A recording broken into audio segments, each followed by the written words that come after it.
I've been stuck in this Ikea for days, maybe weeks now, but I can't even tell.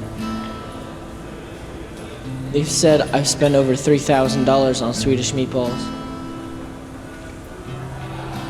I think I found a bathroom, but I don't know. It's kind of weird. Everything just seems like an endless nightmare that'll never stop. I'm starting to forget what the outside world looks like, and quite honestly, I just want to go home.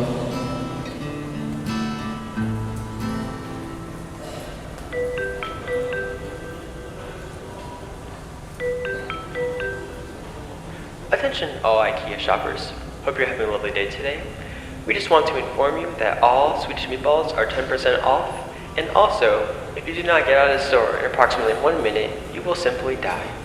Have a wonderful day. Thank you.